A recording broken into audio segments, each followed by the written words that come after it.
Thug മറുപടി, അതും ഒന്നൊന്നര തഗ് മറുപടിയിൽ തിളങ്ങുകയാണിപ്പോൾ മല്ലികാർജുൻ ഖാർഗെ. അടുത്ത കാലത്തായിട്ട് ഇന്ത്യ സഖ്യം വളരെ സജീവമായിട്ടാണ് എല്ലാ കാര്യങ്ങൾക്കും മറുപടി കൊടുക്കുന്നത്. ഉരുളക്ക് ഉപ്പേരി പോലെയാണ് എപ്പോഴും മറുപടികൾ. അതായത് പ്രതിപക്ഷത്തെ അടിച്ചിരുത്താൻ വേണ്ടി മോദി എന്തെങ്കിലും പറയുമ്പോൾ, അല്ലെങ്കിൽ BJP-യിൽ ആരെങ്കിലും ഒന്ന് നാവെടുത്ത് പുറത്തേക്കിട്ടാൽ തന്നെ ഒരു സെക്കൻഡ് കൊണ്ട് അകത്തേക്ക് തിരിച്ചിടിക്കാൻ ഇതേ ഇന്ത്യ മുന്നണിയുടെ നേതാക്കൾക്ക് സാധിക്കാറുണ്ട്. എന്നതുപോലെയാണ് ഇപ്പോൾ മാധ്യമങ്ങൾ ചോദിക്കുന്ന ഒരു ചോദ്യത്തിന് മല്ലികാർജുൻ ഖാർഗെ നൽകുന്ന മറുപടി ആണിപ്പോൾ ശ്രദ്ധേയമായി മാറുന്നത്. ഇന്ത്യ സഖ്യത്തിന്റെ പ്രധാനമന്ത്രി സ്ഥാനാർത്ഥി ആരാണ് എന്നതായിരുന്നു ചോദ്യം. ഇവിടെ ആരാകും കോടിപതി എന്ന് ചോദിക്കുന്നത് പോലെയാണ് ഈ ചോദ്യം എന്ന് പറഞ്ഞുകൊണ്ടാണ് ഖാർഗെ നർമ്മം കലർന്ന ഭാഷയിൽ മറുപടി നൽകിയത്. അതായത് അമിതാഭ് ബച്ചന്റെ കോൻ ബനേഗ ക്രോർപതി മോഡൽ ആയിരുന്നു ഖാർഗെയുടെ മറുപടി പറച്ചിൽ.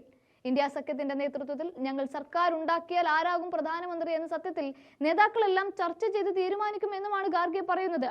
ഷിംലയിൽ നടത്തിയ വാർത്താ സമ്മേളനത്തിലായിരുന്നു ഖാർഗെ മാധ്യമപ്രവർത്തകർക്ക് മറുപടി നൽകിയത്. നർമ്മം കലർന്ന ഭാഷയിൽ ആരാണ് പ്രധാനമന്ത്രി എന്നത് തീരുമാനിച്ചിട്ടില്ല എന്നുള്ളത് തന്നെയാണ് അദ്ദേഹത്തിന്റെ വാക്കുകളിൽ നിന്നും മനസ്സിലാക്കാൻ സാധിക്കുന്നത്. ഇതോടൊപ്പം തന്നെ അദ്ദേഹം എടുത്തു പറയുന്നത് പ്രധാനമന്ത്രി സ്ഥാനാർത്ഥി ആരാണെന്ന ചോദ്യങ്ങൾക്കുള്ള ചർച്ച അതൊരു അനാവശ്യമായ ഒരു കാര്യമാണ്. കോൺഗ്രസ് ഭരിച്ച 10 വർഷക്കാലം അദ്ദേഹം ഇന്ന് എടുക്കുകയാണ്. 2004 മുതൽ 2014 വരെ ഞങ്ങൾ ഭരിച്ചിരുന്നു. ഞങ്ങൾ സർക്കാർ രൂപീകരിച്ച് തെരഞ്ഞെടുപ്പിന് മുൻപ് പ്രധാനമന്ത്രി സ്ഥാനാർത്ഥിയെ പ്രഖ്യാപിച്ചുകൊണ്ടല്ല എന്നുമാണ് അദ്ദേഹം ഇവിടെ ഓർമ്മിപ്പിക്കുന്നത്. ശേഷം അദ്ദേഹം പറയുന്നത്, ഈ കാര്യത്തിൽ കൂടുതൽ വ്യക്തത നൽകാൻ വേണ്ടി അദ്ദേഹം പറയുന്നത്, 2004-ൽ കോൺഗ്രസ് നേതാക്കൾക്ക് സോണിയാഗാന്ധി പ്രധാനമന്ത്രി ആവണമെന്നായിരുന്നു ആഗ്രഹം. എന്നാൽ അവർ അതിന് തയ്യാറായില്ല. ഞങ്ങൾക്ക് ഭൂരിപക്ഷം ഇല്ലായിരുന്നു. 140 സീറ്റ് ആണ് ലഭിച്ചത്. 2009-ൽ ഭരിക്കാൻ ആവശ്യമായ സീറ്റുകൾ നേടി. ഞങ്ങൾ വീണ്ടും അധികാരത്തിലെത്തിയത് UPA സഖ്യം ഉണ്ടാക്കിക്കൊണ്ടാണ്. ഞങ്ങൾ 10 വർഷം ഭരിച്ചു എന്നും പറയുകയാണ്. അവിടെയൊന്നും സോണിയ പ്രധാനമന്ത്രിയാകുമെന്നും ആരും പറഞ്ഞിട്ടില്ല. പകരം മൻമോഹൻ സിംഗ് ആണ് പിന്നീട് പ്രധാനമന്ത്രിയായി കണ്ടത്. ഇങ്ങനെ നേരത്തെ തീരുമാനിച്ചിട്ടുള്ള ഒരു പരിപാടി ആർക്കില്ല, കോൺഗ്രസിനോ അല്ലെങ്കിൽ സഖ്യത്തിനോ ഇല്ല എന്നാണ് അദ്ദേഹം എടുത്തു പറയുന്നത്.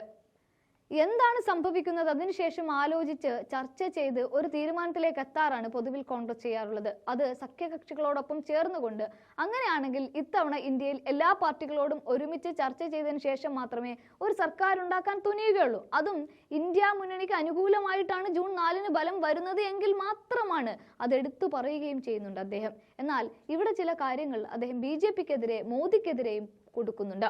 ഇന്ത്യ മുന്നണിയുടെ പ്രധാനമന്ത്രി സ്ഥാനാർത്ഥി എന്നതൊക്കെ മാറ്റിവെച്ചുകൊണ്ട് അദ്ദേഹം എടുത്തു പറഞ്ഞ മറ്റൊരു കാര്യം, അഥവാ തെരഞ്ഞെടുപ്പ് പ്രചാരണത്തെ ഊട്ടി ഉറപ്പിക്കുന്ന കാര്യത്തിൽ അദ്ദേഹം പറയുന്നത്, ഇവിടെ ചർച്ച പ്രധാനമന്ത്രി ആര് എന്നതായിരിക്കണമെന്നൊന്നുമല്ല, പകരം BJP രാജ്യത്തോട് കള്ളം പറഞ്ഞുകൊണ്ടിരിക്കുകയാണ് എന്നതിനെയാണ് അദ്ദേഹം ചൂണ്ടിക്കാണിക്കുന്നത്.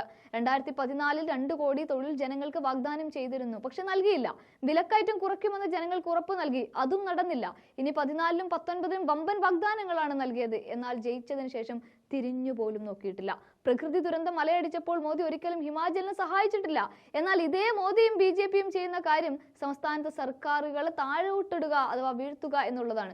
അതായത് പ്രതിപക്ഷം ഭരിക്കുന്ന ഏതെങ്കിലും ഒരു സംസ്ഥാനം ഉണ്ടെങ്കിൽ അതിനെ വീഴ്ത്തുക. ഉദാഹരണത്തിന് ഹിമാചൽ തന്നെ കഴിഞ്ഞ ഫെബ്രുവരിയിൽ ഈ സംസ്ഥാനത്തെ സർക്കാർ വീഴ്ത്താനും ചക്കിട്ട് പിടിക്കാനും ഒക്കെ ശ്രമിച്ചിരുന്നു. ഇതൊക്കെയാണ് ഖാർഗെ ഇവിടെ ആരോപിക്കുന്നത്. ഇങ്ങനെ ഓരോ പോയിന്റുകളും അക്കമിട്ട് നിരത്തി അദ്ദേഹം പറയുന്നത്, പ്രധാനമന്ത്രി ആര് എന്നതിലേക്കല്ല പോകേണ്ടത്, രാജ്യം ജനാധിപത്യത്തിലേക്കാണ് എന്നതാണ്.